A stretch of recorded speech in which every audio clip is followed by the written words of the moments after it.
وَلَقَدْ يَسَّرْنَا الْقُرْآنَ لِلذِّكْرِ فَهَلْ مِن مُّدَّكِرٍ۔ الحمد للہ رب العالمین والصلاة والسلام علی اشرف الانبیاء والمرسلین، اما بعد فاعوذ باللہ من الشیطان الرجیم من ہمزہ ونفخہ ونفثہ۔ بسم اللہ الرحمن الرحیم۔ رب اشرح لی صدری ویسر لی امری واحلل عقدۃ من لسانی یفقہوا قولی۔ اللہم انفعنا بما علمتنا وعلمنا ما ينفعنا وزدنا علما۔ فبشر عباد الذين يستمعون القول فيتبعون أحسنه أولئك الذين هداهم الله وأولئك هم أولو الألباب۔ أعوذ بالله من الشيطان الرجيم، بسم الله الرحمن الرحيم۔ ذلك بأنه كانت تأتيهم رسلهم بالبينات فقالوا أبشر يهدوننا فكفروا وتولوا واستغنى الله والله غني حميد۔ أعوذ بالله من الشيطان الرجيم، بسم الله الرحمن الرحيم۔ ذلك بأنه كانت تأتيهم رسلهم بالبينات فقالوا أبشر يهدوننا فكفروا وتولوا واستغنى الله واللہ غنی حمید۔ یہ اس لیے ہے کہ بے شک تھے آتے ان کے پاس رسولہم ان کے رسول بالبیناتی روشن نشانیوں کے ساتھ۔ یہ اس لیے ہے، کیا اس لیے ہے جس کا ذکر پچھلی آیت کریمہ میں ہوا۔ اللہ تعالیٰ نے اس صورت کے شروع سے، یہ صورت مسبحات میں سے آخری صورت ہے، اس صورت میں اپنی تسبیح، اپنی شان بیان کرنے کے بعد، اپنی قدرتیں بیان کرنے کے بعد فرمایا کہ کیا آپ کے پاس پچھلے لوگوں کی خبر نہیں پہنچی کہ جو پچھلے لوگ تھے، پچھلی قومیں تھیں، انہوں نے جو غلط کام سر انجام دیے، جو اللہ رب العالمین کا انکار کیا، ناشکری کی، تو ان کو ان کے اس غلط رویے کا ذائقہ انہوں نے چکھا، انہوں نے اپنے اس برے عمل کا وبال چکھا دنیا کے اندر، اور ان کے لیے دردناک عذاب ہے یعنی آخرت کے اندر۔ تو پچھلے لوگوں نے، پچھلی قوموں نے جنہوں نے انکار کیا قریش مکہ کی طرح، تو انہوں نے دنیا کے اندر بھی اپنے اس انکار، اپنے اس کفر، اپنی اس ناشکری کا بہت برا انجام چکھا، اور ان کے لیے آخرت میں بھی دردناک عذاب ہے۔ اور ایسا کیوں ہے، پچھلی قوموں کے لیے کیوں ایسا عذاب تھا دنیا کے اندر اور آخرت میں؟ اور اگر یہی کام قریش مکہ کریں گے یا قیامت تک آنے والی قومیں کریں گی تو وہ بھی دنیا کے اندر اپنے اس برے کام کا وبال چکھیں گی، برا انجام چکھیں گی، اور ان کے لیے بھی آخرت میں دردناک عذاب ہوگا۔ تو یہ کیوں ہے؟ یہ اس لیے ہے، پچھلی قوموں کا ذکر کرتے ہوئے اللہ فرماتے ہیں کانت تأتیہم رسلہم بالبینات، کہ پچھلی قوموں کے پاس ان کے رسول آتے تھے اور اپنے ساتھ روشن نشانیاں لاتے تھے، اپنے ساتھ معجزات لاتے تھے، دلائل لاتے تھے۔ فقالو، تو وہ قوم والے آگے سے کہتے تھے، قوم والوں نے کہا ابشر یہدوننا، کیا بشر ہمیں ہدایت دیں گے، کیا انسان ہماری رہنمائی کریں گے؟ فکفروا، تو انہوں نے انکار کر دیا اس بنا پر کہ ہم اس کو اللہ کا نبی نہیں مان سکتے، اس کو اللہ کی طرف سے مبعوث کردہ نہیں مان سکتے، کیونکہ یہ تو انسان ہے، ایک انسان وہ اللہ کا نبی کیسے ہو سکتا ہے، اس پر وحی کیسے ہو سکتی ہے؟ تو اس بنا پر انہوں نے انکار کر دیا، وتولوا، اور وہ پھر گئے۔ تو اس انکار اور اس پھرنے کی وجہ سے، اللہ کے رسول کو نہ ماننے کی وجہ سے، اللہ کے رسول جو ان کے اوپر اللہ کی وحی، اللہ کی طرف سے احکامات، اللہ کی طرف سے بینات، روشن نشانیاں لائے تھے، انہوں نے اللہ کے نبیوں کو بھی انکار کر دیا، اور ان روشن نشانیوں کا، ان آیات کا، اس وحی کا بھی انکار کر دیا۔ اور انکار کس بیس پر کیا کہ بشر ہمیں ہدایت نہیں دے سکتے، بشر اللہ کے نبی نہیں ہو سکتے۔ انہوں نے کفر کیا اور وہ پھر گئے، جب انہوں نے انکار کر دیا وہ پھر گئے، واستغنى اللہ، تو پھر اللہ بھی غنی ہو گئے، اللہ نے بھی بے نیازی کا مظاہرہ کیا۔ جب انہوں نے کفر کیا اور انہوں نے منہ پھیرا تو ایمان لانا تو انسان کی ضرورت ہے، کہ انسان کو اس کا فائدہ ہے، اس کا فائدہ انسان کے ایمان لانے کا اللہ کو تو نہیں ہے۔ اللہ کو تو نہ ایمان کی ضرورت ہے، نہ اللہ کو کسی کے کفر کرنے سے، کسی کے منہ پھیرنے سے کوئی نقصان پہنچتا ہے۔ اللہ کو تو پوری دنیا ایمان لے آئے، پوری دنیا سب سے نیک شخص کی طرح ہو جائے، اللہ کے نبیوں کی طرح ہو جائے، اللہ کی بادشاہت میں ذرہ برابر بھی اضافہ نہیں ہوتا۔ اور اگر پوری دنیا جو ہے وہ شیطان کی طرح اللہ کی نافرمان بن جائے تو اللہ کی بادشاہت میں ذرا بھی کمی نہیں ہوتی۔ جو شخص ہدایت چاہتا ہے اللہ تعالیٰ اس کو ہدایت دیتے ہیں، اور اللہ بڑھ چڑھ کر، اللہ تعالیٰ رب العالمین ہونے کے باوجود اللہ تعالیٰ آگے بڑھ کر گویا کہ اس کی بات کو قبول کرتے ہیں، اس کی دعا کو قبول کرتے ہیں، اور اللہ اسے ہدایت دیتے ہیں، اللہ اس کی مدد کرتے ہیں۔ لیکن اگر کوئی شخص بے رغبتی کا مظاہرہ کرے، حالانکہ ضرورت انسان کی خود ہے، فائدہ انسان کا خود ہے، انسان کی دنیا کی بھی اصلاح ہوگی، آخرت کی بھی اصلاح ہوگی، اس کی آخرت کی زندگی جو حقیقی زندگی ہے وہ ہمیشہ اللہ کی نعمتوں میں خوشی میں گزرے گی اگر وہ اللہ کی بات مانے گا۔ اور اگر اللہ کی بات نہیں مانے گا، اس کی دنیا بھی تباہ ہوگی، اور آخرت بھی جو ہمیشہ کی زندگی ہے وہ بھی اس کی انتہائی سخت عذابوں میں گزرے گی۔ تو انسان کا اپنا فائدہ ہے، لیکن اگر انسان اپنا فائدہ خود نہیں سوچے گا، انکار کرے گا، منہ پھیرے گا، تو اللہ تو سب سے بڑھ کر بے نیاز ہے، اللہ کو تو کسی کی ضرورت نہیں ہے۔ یا ایھا الناس انتم الفقراء الی اللہ، اے لوگو تم اللہ کے محتاج ہو، تم اللہ کے فقیر ہو، واللہ هو الغنی الحمید، اللہ تو بالکل بے نیاز ہے، تعریف کیا گیا ہے۔ تو اللہ الصمد، اللہ بالکل بے نیاز ہے۔ تو وہ پھر گئے، انہوں نے کفر کیا، وہ پھر گئے پچھلی قومیں، اللہ بھی بے نیاز ہوگی، اللہ کو کیا ضرورت ہے۔ واللہ غنی حمید، اللہ تعالیٰ غنی ہے، اللہ تعریف کیا گیا ہے، اللہ کو تو انسانوں کی تعریف کی ضرورت بھی نہیں ہے، اللہ کو تعریف کرنے والے بہت ہیں۔ اگرچہ ساری مخلوق، ساری دنیا مل کر اللہ کی تعریف کرے، اس سے اللہ کی بزرگی میں کوئی اضافہ نہیں ہوتا، اللہ خوش ضرور ہوتے ہیں۔ مخلوق اللہ کی تعریف کرے تو ہر مخلوق اللہ کی تعریف کرتی ہے، صبح شام اللہ کی تسبیح کرتی ہے، اللہ کی حمد کرتی ہے، ہر وقت اللہ کی حمد کرتی ہے، اللہ کی تسبیح کرتی ہے۔ تو اللہ کو انسانوں کی تسبیح کی کوئی ضرورت تو ہے نہیں کہ انسان نے کوئی اللہ کا فائدہ کرنا ہے۔ ہاں اگر وہ اللہ کی طرف آتا ہے، اللہ اس سے زیادہ اس کی طرف آتے ہیں، اللہ بڑی خوشی سے اس کی اچھی بات کو قبول کرتے ہیں، ہدایت مانگتا ہے اللہ ہدایت دیتے ہیں، اللہ سے کوئی اور چیز مانگے، اللہ سے کوئی اپنی ضرورت کی بات مانگے، اللہ اس کو دیتے ہیں، اور جو اللہ سے بے نیازی کا مظاہرہ کرے تو اللہ سب سے بڑھ کر بے نیاز ہے۔ تو ان لوگوں نے انکار کیا رسولوں کا، اللہ کی تعلیمات کا، انہوں نے انکار کیا، یہ پھر گئے تو اللہ بھی بے نیاز ہو گئے۔ انہوں نے انکار کس بات پر کیا؟ پچھلی قوموں نے دلیل یہ دی، موقف یہ پیش کیا کہ بشر ہمیں ہدایت نہیں دے سکتے، ایک انسان وہ اللہ کا نبی نہیں ہو سکتا، اس پر وحی نہیں ہو سکتی۔ اگر انسان پر وحی ہو سکتی ہے تو ہم پر وحی کیوں نہیں ہوتی؟ ہم پر بھی وحی ہو، یہ کیسے ممکن ہے کہ ہم سب بیٹھے ہوں، ہم سب موجود ہوں، ہم ہی میں سے ایک انسان دعویٰ کرے کہ جی مجھ پر اللہ کی طرف سے پیغام اترا ہے، اللہ کی وحی اتری ہے۔ اگر وہ ہم پر نہیں اترتی تو اس پر کیسے اتری ہے؟ وہ اگر یہ دعویٰ بھی کرے، ہم اس کے دعوے کو نہیں مانتے۔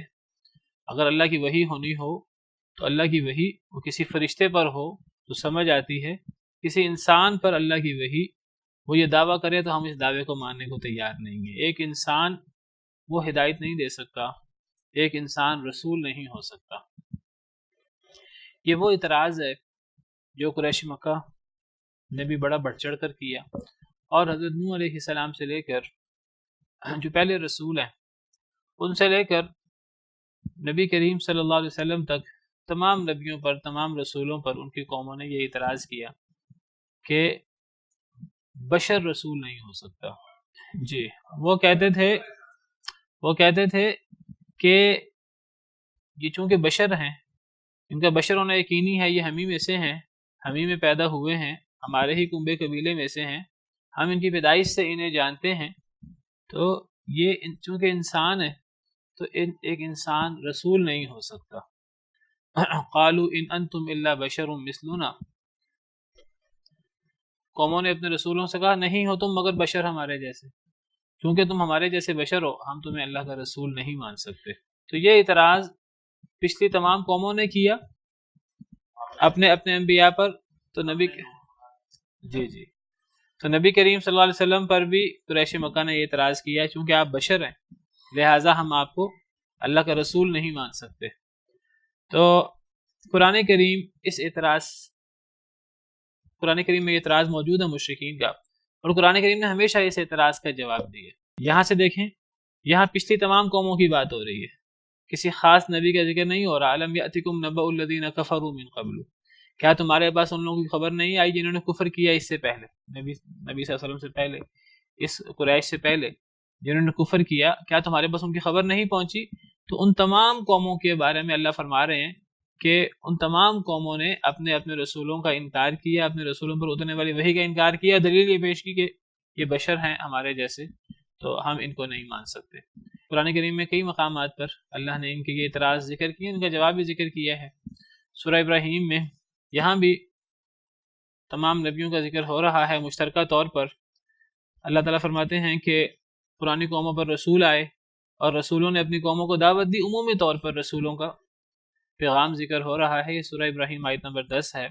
اللہ فرماتے ہیں کہ قالت رسولہم، ان کے رسولوں نے کہا، افی اللہ شک فاطر السماوات والارض، کیا اللہ کے بارے میں کوئی شک ہے، اللہ کے معبود برحق ہونے میں، واحد معبود ہونے کے بارے میں کوئی شک ہے، جو آسمانوں کو بھی پیدا کرنے والا ہے، زمین کو بھی پیدا کرنے والا ہے. یدعوکم لیغفر لکم من ذنوبکم ویؤخرکم الی اجل مسمی، وہ اللہ تمہیں بلاتا ہے تاکہ وہ معاف کرے تمہارے لیے تمہارے گناہ، ویؤخرکم، اور وہ تمہیں ڈھیل دے، الی اجل مسمی، ایک وقت مقررہ تک. اللہ جو زمین و آسمان کا رب ہے، کیا اس اللہ کے معبود برحق اور ایک اکیلے معبود ہونے کے بارے میں کوئی شک ہے؟ اللہ تمہیں اس لیے بلاتا ہے کہ تم مومن بنو تاکہ اللہ تمہارے گناہ معاف کرے اور تمہیں ڈھیل دے. یہ سب رسولوں نے اپنی قوموں کو یہ پیغام پیش کیا. تو آگے سے قوموں نے کیا کہا، قالوا ان انتم الا بشر مثلنا، انہوں نے جب سب سے بڑا اعتراض کیا، نہیں ہو تم مگر بشر ہمارے جیسے، تم ہمارے جیسے بشر ہو، یہ بات تو یقینی ہے تم بشر ہو ہمارے جیسے، چونکہ تم بشر ہو لہٰذا تم نبی نہیں ہو سکتے. تريدون ان تصدونا، تم ہمیں روکنا چاہتے ہو کہ ہم رک جائیں اس سے جن کی عبادت ہمارے آباء و اجداد کرتے تھے. تم بشر ہو ہمارے جیسے اور تم ہمیں ہمارے آباء و اجداد کے طور طریقوں سے روکنا چاہتے ہو. فاتونا بسلطان مبین، کوئی دلیل لے آؤ ہمارے پاس، ہم مانے تم اللہ کے رسول ہو. تو رسولوں نے جواب میں کیا کہا، ان کے اس اعتراض کے جواب میں تمام رسولوں نے جواب دیا، قالت لهم رسلهم، کہا ان کے لیے ان کے رسولوں نے، ان نحن الا بشر مثلکم، نہیں ہیں ہم مگر بشر تمہارے جیسے. انہوں نے کہا تمہارا اعتراض بالکل ٹھیک ہے، تم جو کہتے ہو کہ چونکہ آپ بشر ہیں لہذا آپ رسول نہیں ہو سکتے. رسولوں نے کہا تمہاری بات ٹھیک ہے کہ نہیں ہیں ہم مگر بشر تمہارے جیسے، ہم بشر ہیں واقعی کی تمہارے جیسے، لیکن ولیکن اللہ یمن علی من یشاء من عبادی، لیکن اللہ تعالیٰ احسان فرما دیتا ہے جس پر چاہتا ہے اپنے بندوں میں سے. تمہاری یہ بات ٹھیک ہے کہ ہم بشر ہیں، لیکن یہ بات ٹھیک نہیں ہے کہ بشر رسول نہیں ہو سکتا. ٹھیک ہے ہم بشر ہیں تمہارے جیسے، یہ بات ٹھیک ہے، لیکن اللہ بعض بشر پر چاہے تو وہی اتار دے، اللہ کے لیے کیا مشکل ہے. اگر اللہ نے تم پر وہی نہیں اتاری، اللہ نے نہیں اتاری، اگر اللہ نے ہم پر وہی اتار دی، اللہ کے لیے کیا مشکل ہے کہ اللہ سینکڑوں ہزاروں لوگوں میں سے، لاکھوں لوگوں میں سے کسی ایک بشر پر اپنا احسان نازل فرما دے، کسی ایک بشر پر اپنا پیغام پہنچا دے ایسے طریقے سے کہ دوسرے لوگ اس کے پاس بیٹھے ہوں، دوسرے لوگوں کو پتہ نہ لگے. اللہ کے لیے کیا مشکل ہے؟ اللہ کے لیے کوئی مشکل نہیں ہے. کہ اللہ کی قدرت پر، اللہ کی طاقت پر تم اعتراض کر رہے ہو. اللہ کے لیے کوئی مشکل نہیں ہے. اللہ ہزاروں لاکھوں لوگوں میں سے کسی ایک شخص کے دل میں اپنا پیغام ڈال دے، کوئی فرشتہ بھیج دے، فرشتہ اس شخص کے دل میں ہمارا پیغام پہنچا دے، اللہ کے لیے کوئی مشکل نہیں ہے. یہ تو اللہ کو پابند کرنے والی بات ہے کہ اللہ تعالیٰ خفیہ اور تیز طریقے سے کسی بشر پر وحی نہیں کر سکتے. اللہ کو وحی کرنے کے لیے وہی صرف فرشتے پر ہو سکتی ہے یا فرشتے کے ذریعے ہو سکتی ہے، وہی کسی انسان پر ہو ہی نہیں سکتی۔ یہ تو تم اللہ کو پابند کر رہے ہو، اللہ ان چیزوں کے پابند نہیں ہے۔ اللہ جو چاہیں کریں، اللہ کسی فرشتے پر وحی اتاریں، اور اللہ کسی فرشتے کو بھیج کر یا فرشتے کو بھیجے بغیر کسی انسان پر وحی اتارے، اللہ کے لیے کوئی مشکل نہیں ہے۔ ہم بشر ہیں تمہارے جیسے، ہمارے بشر ہونے میں کوئی دو رائے نہیں ہے، ہم بشر ہیں تمہارے جیسے، لیکن تمہارا اگلا اعتراض صحیح نہیں کہ بشر نبی نہیں ہو سکتا، بشر نبی ہو سکتا ہے۔ بشر پر اللہ کا کرم ہو سکتا ہے، اللہ کا احسان ہو سکتا ہے کہ اللہ بشر کو اپنا رسول بنا دے، اللہ بشر پر وحی اتار دے۔ یہاں وہی مراد ہے، یہاں وہی مراد ہے، کیونکہ ان کا اعتراض تھا کہ چونکہ تم بشر ہو لہذا تم نبی نہیں ہو سکتے، تم رسول نہیں ہو سکتے۔ ان انتم الا بشر مثلنا کا مطلب کیا ہے؟ نہیں ہو تم مگر بشر ہمارے جیسے، یعنی رسولوں نے کہا ہم اللہ کے رسول ہیں اور اللہ کا پیغام تمہیں پیش کر رہے ہیں کہ تم اللہ پر ایمان لے آؤ۔ انہوں نے جواب میں کہا کہ تم ہمارے جیسے بشر ہو، ہم تمہاری بات کیوں مانیں؟ مطلب یہ کہ تم ہمارے جیسے بشر ہو، ہم تمہیں نبی کیسے مانیں؟ اب یہ دیکھیے کہ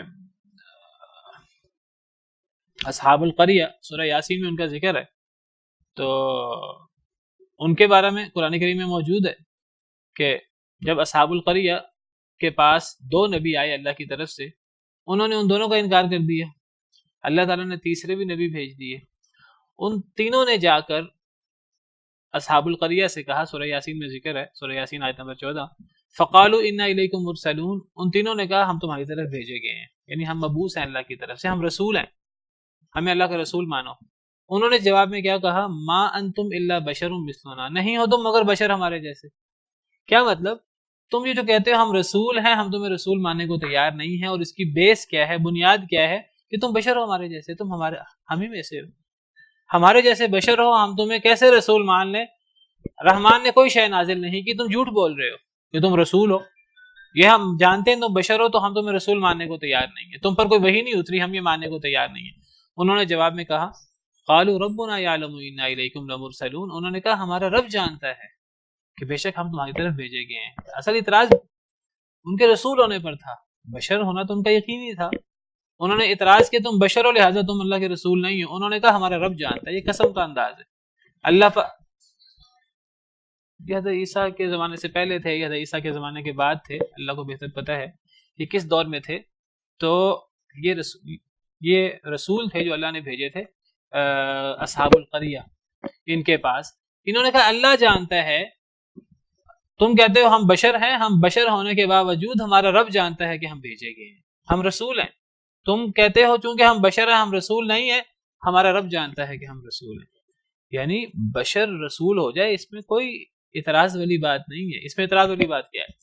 یہی اعتراض جیسے میں نے ذکر کیا ہر قوم نے اپنے نبی پر کیا، یہی اعتراض نبی صلی اللہ علیہ وسلم پر مشرکین مکہ کرتے تھے۔ وہ کیا کہتے تھے؟ سورہ فرقان میں ہے وقالوا ما لی ھذا الرسول، سورہ فرقان آیت نمبر 7۔ مشرکین مکہ نے کہا اس رسول کو کیا ہو گیا ہے کہ یہ کھانا کھاتا ہے، بازاروں میں چلتا ہے، یہ کام تو انسان کرتے ہیں، کھانا کھانے والے، بازاروں میں چلنے والے، یہ کہتا ہے میں رسول ہوں۔ یہ کیسا رسول ہے جو کھانا کھاتا ہے، بازاروں میں چلتا ہے؟ لولا انزل الیہ ملک، اگر یہ اللہ کا رسول ہوتا تو اس کی طرف کوئی فرشتہ اتر آتا، فیکون معہ نذیرا، فرشتہ اس کے ساتھ ڈرانے والا ہوتا۔ ہم مانتے ہاں یہ فرشتہ اللہ کا رسول ہے، ہم تو کسی فرشتے کو نہیں دیکھتے، ہم اس بشر کو رسول نہیں مان سکتے جو بازاروں میں بھی چلتا ہے، جو کھانا بھی کھاتا ہے، یہ تو انسانوں کا کام ہے۔ او یلقى الیہ کنز، اس پر کوئی خزانہ کیوں نہیں اترا؟ او تکون له جنت یاکل منها، یا کوئی اس کے پاس باغ ہو جس باغ سے یہ کھاتا ہو۔ وقال الظالمون، ظالموں نے کہا ان تتبعون الا رجلا مسحورا، نہیں تم پیروی کر رہے مگر ایک ایسے انسان کی جس پہ جادو ہوا ہوا ہے۔ انہوں نے کہا یہ تو ایک انسان ہے، اس پہ جادو ہوا ہوا ہے، ہم اس کو اللہ کا نبی کیسے مان لیں؟ اللہ تعالیٰ نے اس کا جواب آگے نہیں دیا۔ اللہ تعالیٰ نے فرمایا کہ دیکھو انہوں نے آپ کے لیے کیسی مثالیں بیان کی، وہ آپ کو نبی نہیں مان رہے، آپ کو جھوٹا کہہ رہے ہیں۔ تھوڑا سا آگے جا کر اللہ نے ان کی اس بات کا جواب دیا ہے۔ اللہ نے ان کا جواب یہ دیا آیت نمبر 20 میں، وہ آیت نمبر 14 تھی، وما ارسلنا قبلک من المرسلین الا انہم لیأکلون الطعام ویمشون فی الاسواق، کہ نہیں ہم نے بھیجے تھے آپ سے پہلے بھی رسول مگر وہ سب ہی کھانے بھی کھاتے تھے اور وہ سب بازاروں میں چلتے بھی تھے۔ تمہیں نبی صلی اللہ علیہ وسلم کے بازاروں میں چلنے پر، کھانا کھانے پر کیا اعتراض ہے؟ وہ انسان ہیں، بازاروں میں چلتے ہیں، کھانا کھاتے ہیں، پرانے نبی بھی یہی کام کرتے تھے۔ پرانے رسول بھی وہ بھی بشر تھے، بشر ہونے کے باوجود وہ اللہ کے نبی تھے، وہ بازاروں میں بھی چلتے تھے، وہ کھانا بھی کھاتے تھے، اور ہم نے ان کو بھیجا ہوا تھا. نہیں ہم نے بھیجا آپ سے پہلے رسولوں کو، مگر وہ بھی یہی کام کرتے تھے. یعنی آپ سے پہلے جو ہم نے بھیجے وہ بھی رسول تھے، وہ بشر ہونے کے باوجود رسول تھے، وہ بازاروں میں چلنے کے باوجود، کھانا کھانے کے باوجود رسول تھے. تو یہ جو تمہارا اعتراض ہے کہ فلاں بشر ہے لہٰذا وہ رسول نہیں ہو سکتا، یہ اعتراض تمہارا انویلڈ ہے، غلط اعتراض ہے. بشریت اور رسالت نبوت اکٹھی ہو سکتی ہے.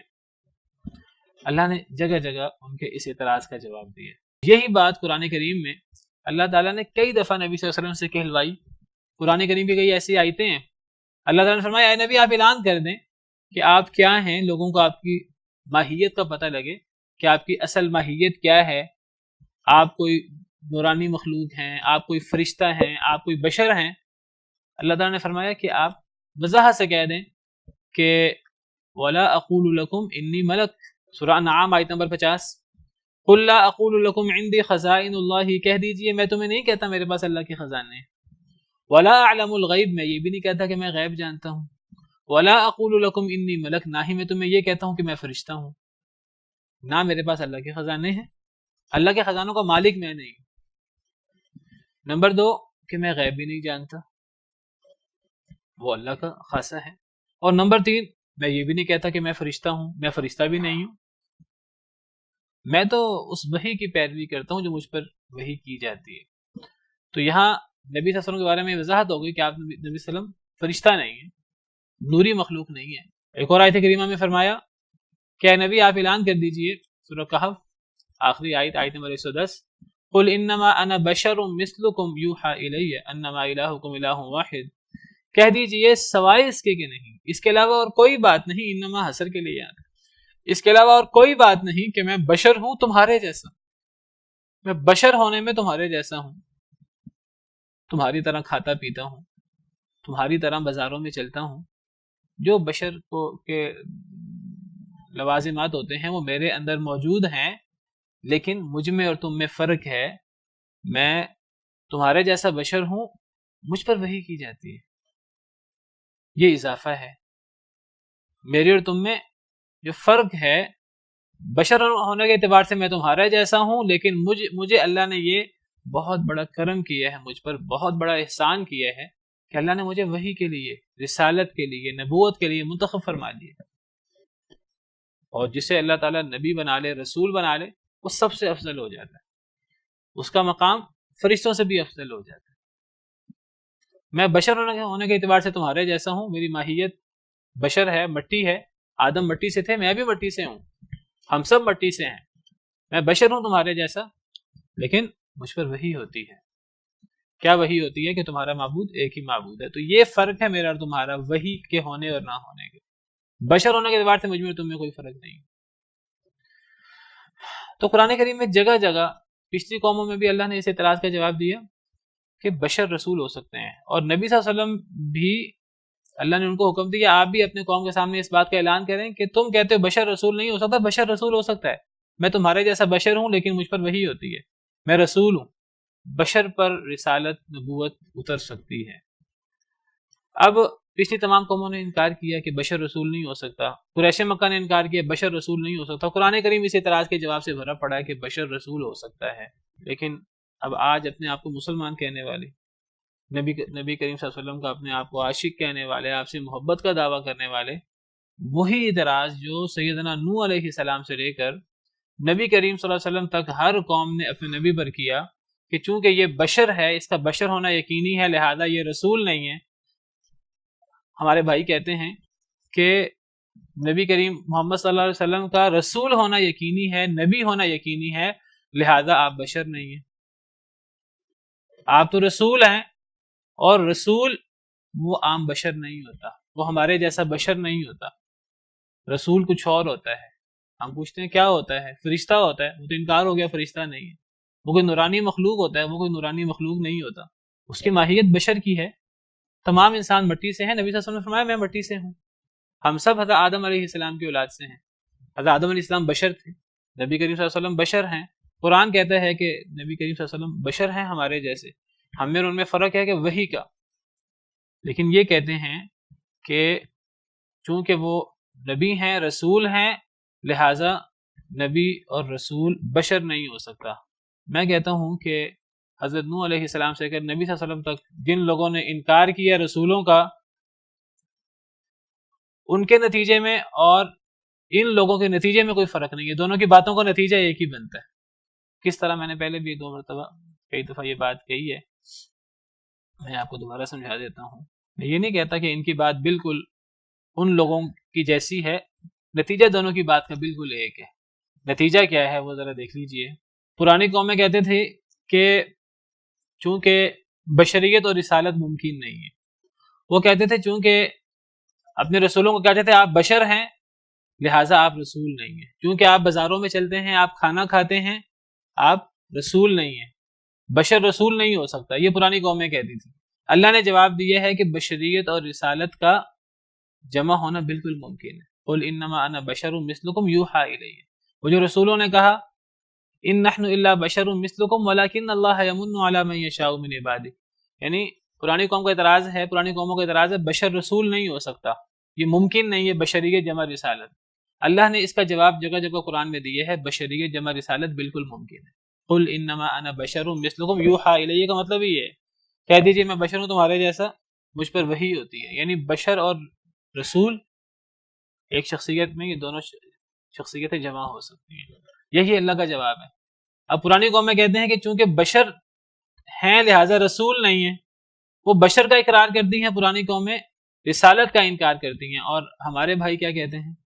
مسلمان ہونے کے باوجود، قرآن کریم پر ایمان لانے کا دعویٰ کرنے کے باوجود، نبی کریم صلی اللہ علیہ وسلم پر دعویٰ کرنے کے باوجود، آپ سے محبت اور عشق کا دعویٰ کرنے کے باوجود کہتے ہیں رسول ہونے کو ہم مانتے ہیں، ہم بشر ہونے کو نہیں مانتے۔ وہ کہتے ہیں چونکہ رسول ہیں بشر نہیں ہیں۔ پرانی قومیں کہتی تھی بشر ہیں ہم مانتے ہیں، رسول نہیں ہیں۔ مجھے بتائیے نتیجہ تو دونوں باتوں کا ایک ہی ہوا۔ نتیجہ کیا ہوا کہ پرانی قوموں کا اعتراض ہے چونکہ بشر ہے رسول نہیں ہے، بشر رسول نہیں ہو سکتا، یہ کہتے ہیں رسول ہیں بشر نہیں ہیں۔ نتیجہ دونوں کا نزدیک ایک ہے کہ بشریت جمع رسالت اجتماع ممکن نہیں ہے۔ اللہ تعالیٰ کیا فرماتے ہیں؟ اللہ اس کا حل کیا پیش کرتے ہیں؟ پرانی قوموں کا جواب دیتے ہوئے بشریت جمع رسالت ممکن ہے۔ یہ کہتے ہیں نہیں جی وہ تو نور ہے، نورانی مخلوق ہیں، اور دلیل کیا پیش کرتے ہیں؟ وہ پھر نور کے بارے میں بھی اللہ کا نور، نعوذ باللہ من ذالک۔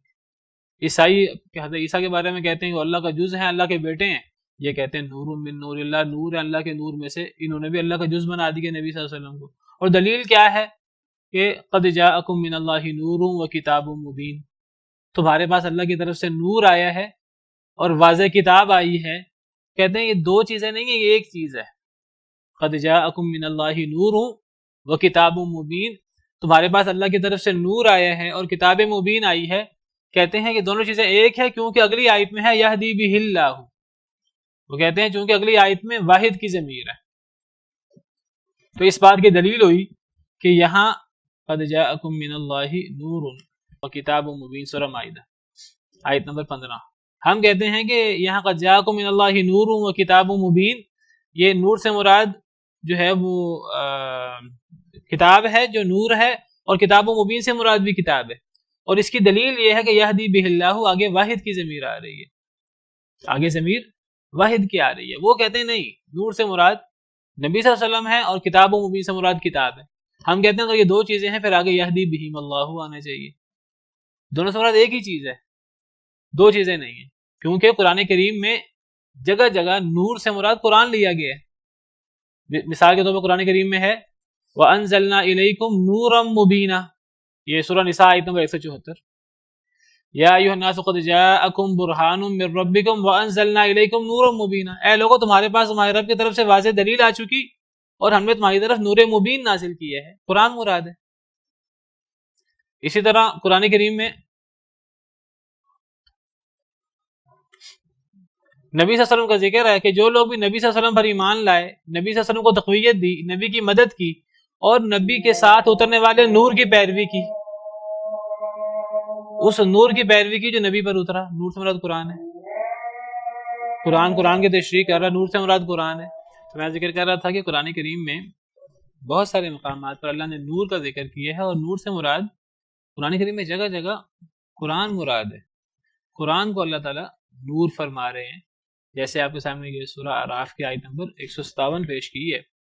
نبی کا ذکر ہے، نبی صلی اللہ علیہ وسلم کا، اور اللہ فرماتے ہیں جو لوگ اس نبی پر ایمان لائے اور نبی کی مدد کی، نبی کو تقویت پہنچائی اور اس نور کا اتباع کیا جو نبی کے ساتھ بھیجا گیا، جو نبی پر نازل کیا گیا. کون سا نور نبی پر بھیجا گیا، نبی پر نازل کیا گیا؟ قرآن.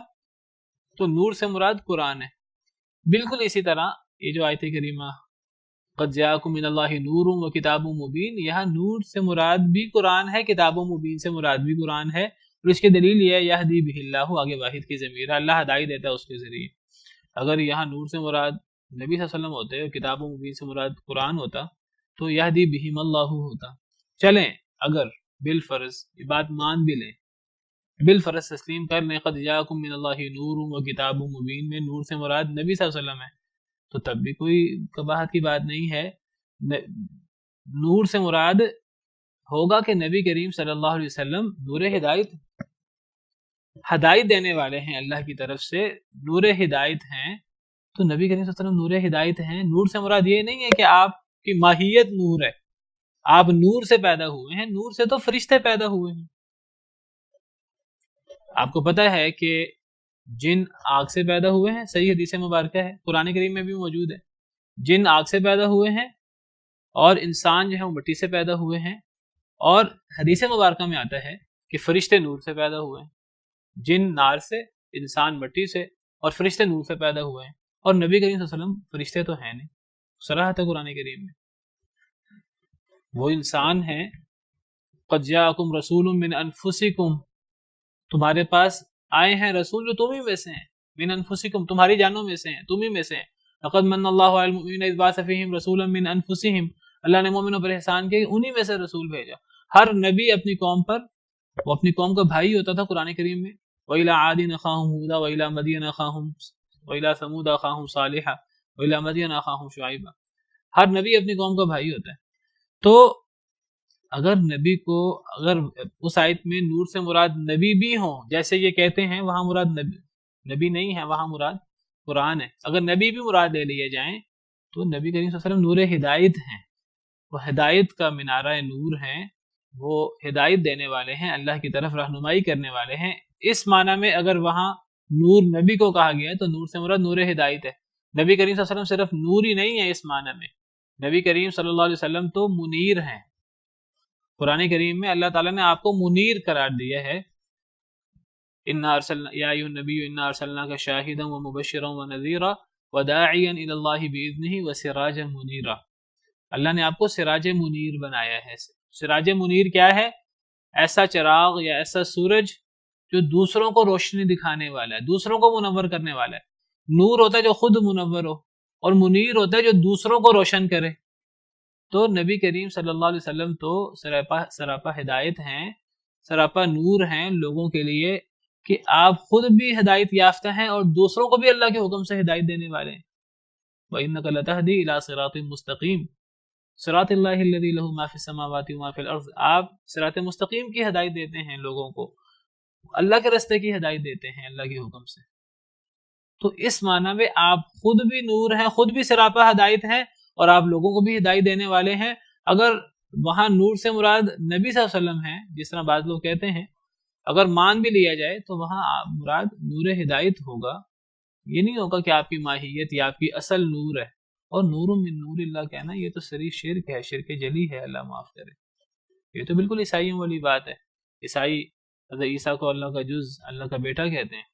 تو انہوں نے نبی کریم صلی اللہ علیہ وسلم کو نور من نور اللہ، وہ اللہ کے نور میں سے ایک نور ہے، اللہ کا جز بنا دیا. اور اللہ تعالیٰ قرآن کریم میں مشرکین کے شرک کے بارے میں بیان کرتے ہوئے فرماتے ہیں وَجَعَلُوا لَهُ مِنْ عِبَادِهِ جُزْءًا، کہ ان مشرک بدبختوں نے اللہ کے لیے اللہ کے بندوں سے جز بنا دیے.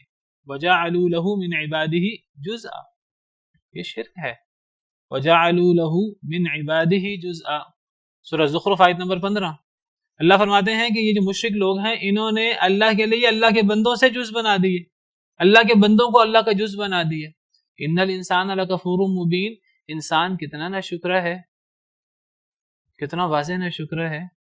کہ اللہ کی مخلوق جو اللہ کی مخلوق ہے، اللہ کے عاجز بندے ہیں، ان کو اللہ کا جز، اللہ کی ذات کا حصہ بنا دیے. عیسائیوں نے حضرت عیسیٰ کو اللہ کا بیٹا بنا دیا. یہ لوگ کہتے ہیں کہ نبی صلی اللہ علیہ وسلم نور من نور اللہ ہے، اللہ کے نور میں سے ایک نور اللہ کا حصہ بنا دیا، اللہ کا جز بنا دیا. یہ کیسے ہو سکتا ہے کہ اللہ تعالیٰ جو ہیں وہ اللہ کی ذات کا کوئی ٹکڑا جو ہے وہ اللہ اس کو نبی بنا دیں اور وہ ہمارے لیے اللہ اس کو مبعوث کریں؟ یہ تو بہت بڑا شرک ہے والعیاذ باللہ. جی، انسان اور جن جائیں گے جنت میں. تو جنت میں تو فرشتوں نے جانا ہی نہیں، نور نے جانا ہی نہیں. جنت میں تو انسانوں نے، فرشتوں نے جانا. سورہ رحمان بھری پڑی ہے، فَبِأَيِّ آلَاءِ رَبِّكُمَا تُكَذِّبَانِ، اور جنت کی ساری نعمتوں کے بارے میں جنوں اور انسانوں کا ذکر ہے. نبی کریم صلی اللہ علیہ وسلم کو نور کہنے والے اللہ کے احکامات کی بھی صریح مخالفت کر رہے ہیں، اور وہ نور کہہ کر اگر نبی صلی اللہ علیہ وسلم کو جو ہے وہ فرشتہ یا نورانی مخلوق کہتے ہیں، اللہ کا جز کہیں گے تو صریح شرک ہے. اگر وہ نور کہہ کر فرشتہ کہیں تو فرشتہ ہونا تو یہ تو نبی صلی اللہ علیہ وسلم کے مقام سے آپ کو کم کرنا ہے. فرشتوں نے حضرت آدم علیہ السلام کو سجدہ کیا، نبی صلی اللہ علیہ وسلم تو حضرت آدم سے بھی افضل ہیں. اور فرشتے جنت میں نہیں جائیں گے، جنت کی نعمتیں فرشتوں کے لیے نہیں ہیں. باقاعدہ میں نے آپ کو حدیث مبارکہ بیان کی تھی، فرشتوں نے کہا کہ اے اللہ تعالیٰ یہ دنیا انسانوں کے لیے کر دے، جنت ہمارے لیے کر دے. اللہ نے فرمایا کہ وہ مخلوق جسے میں نے اپنے ہاتھ سے بنایا ہے، میں تمہیں اس پر کیسے فضیلت دے دوں؟ تمہیں تو میں نے کون کہا تم ہوگے، اس کو تو میں نے اپنے ہاتھ سے بنایا ہے، حضرت آدم علیہ السلام کو. اللہ نے فرمایا جسے میں نے اپنے ہاتھ سے بنایا اس کو میں اس کی طرح کیسے کر دوں جسے میں نے کون کہا اور وہ پیدا ہو گئے. میں ان کو ایک جیسا نہیں کر سکتا. دنیا میں بھی انسان ہے اور جنت بھی جو نیک بندے ہوں گے ان کے لیے ہوگی.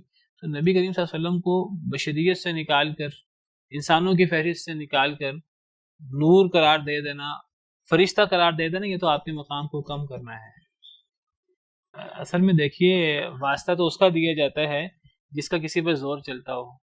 کوئی دنیا میں بندہ، کوئی وزیر، کوئی مشیر ہماری بات نہ مانے تو ہم اس کو واسطہ دیتے ہیں، اس سے کسی بڑے جو ہے نا وہ وزیر کا، اس سے کسی افسر کا، یا اس کے کسی بالمقابل اسی جیسے کسی وزیر کا، کہ تم اگر میرا کام نہیں کرو گے تو وہ فلاں میرا رشتہ دار ہے، فلاں میرا جاننے والا ہے، تو تمہیں اس سے بھی کبھی کام پڑے گا. ہم اس کو اس سے کسی بڑے کا واسطہ دیتے ہیں، یا ہم اس کو برابر کا واسطہ دیتے ہیں، یا ہم اس کو کسی ایسی شخصیت کا واسطہ دیتے ہیں جس کا وہ محتاج ہوتا ہے. تو اللہ سے دعا کرتے ہوئے اللہ کو کسی کے واسطہ دینے کا کیا مطلب ہے؟ کیا اگر اللہ کو اس کا واسطہ نہیں دیں گے، اللہ ہماری بات نہیں مانیں گے اور اللہ اس کے واسطہ دینے پر مجبور ہو جائیں گے ہماری بات ماننے پر؟ والعیاذ باللہ. نہ کوئی اللہ سے بڑا ہے، نہ کوئی اللہ کے برابر ہے، نہ اللہ کسی کے محتاج ہیں. کہ اللہ اگر ہم اس کا واسطہ دیں، اللہ اس کا واسطہ نہ مانے تو اللہ مجبور ہو جائے. اللہ مجبور نہیں ہے، اللہ تو غنی ہے، بے نیاز ہے.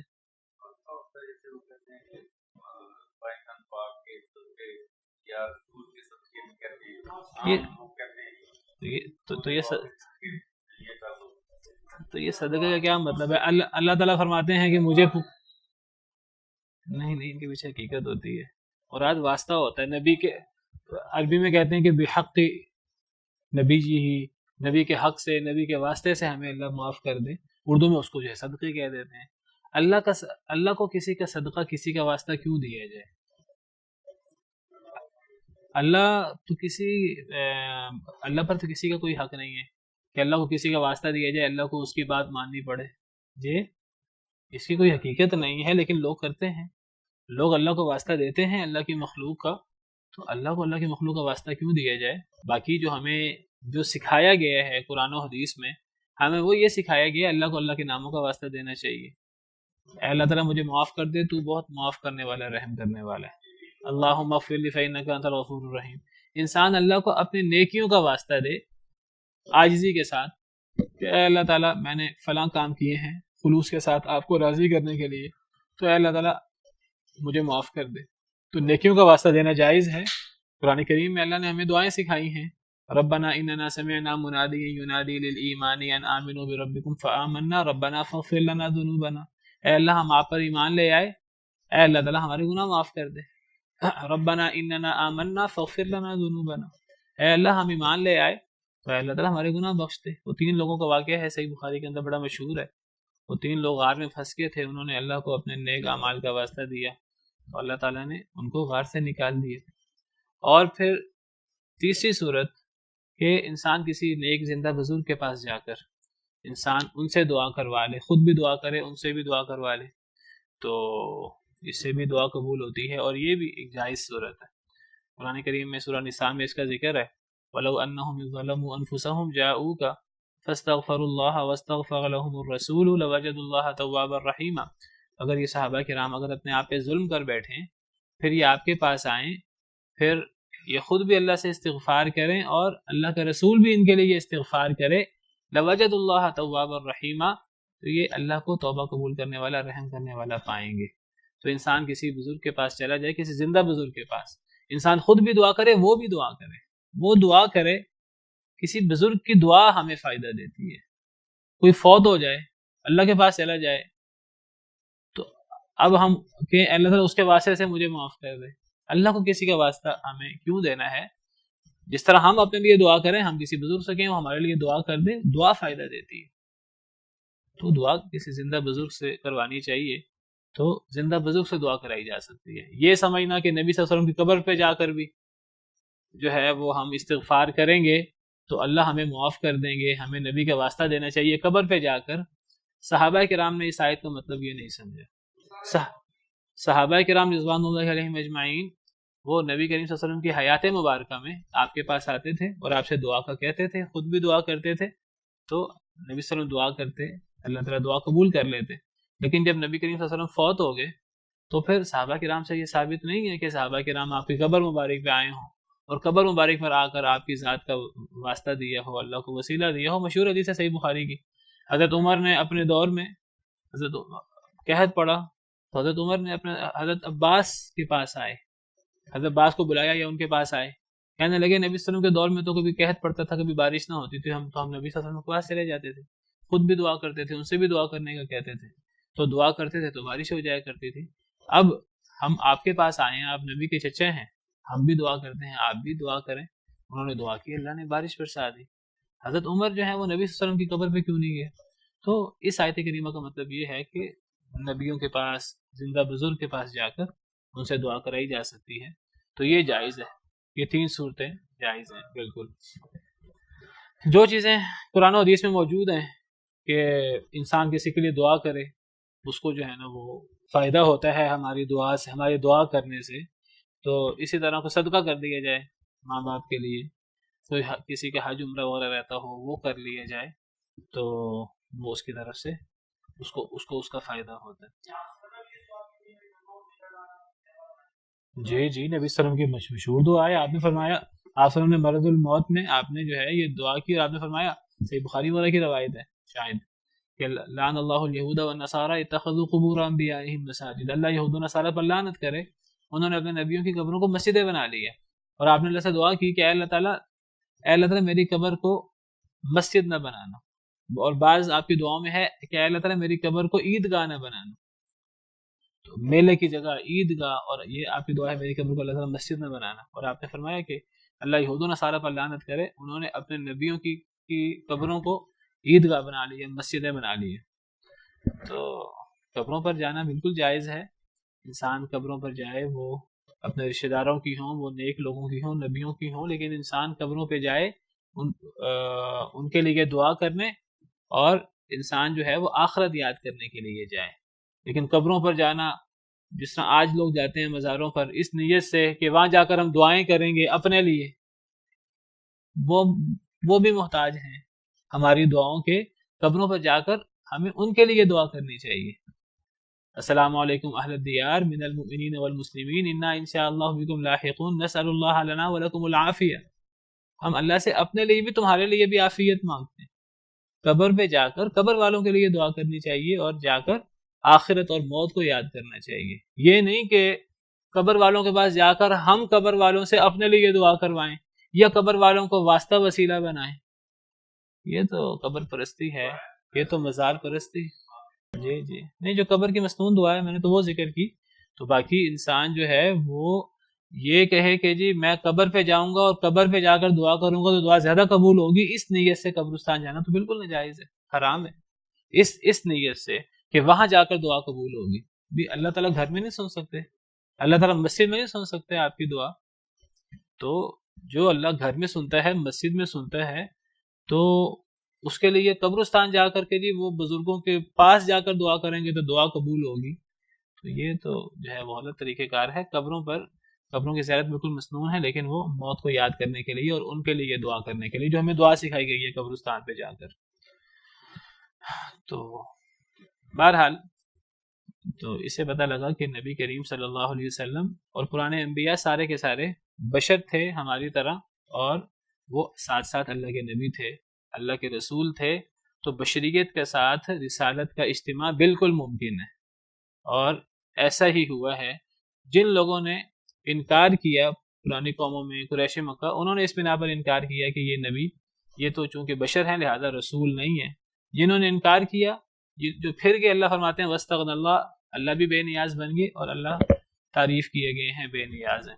سبحان ربک رب العزت عما یصفون وسلام علی المرسلین والحمد للہ. بالقرآن اهتديت في رحمه تحلو الحياة شوقا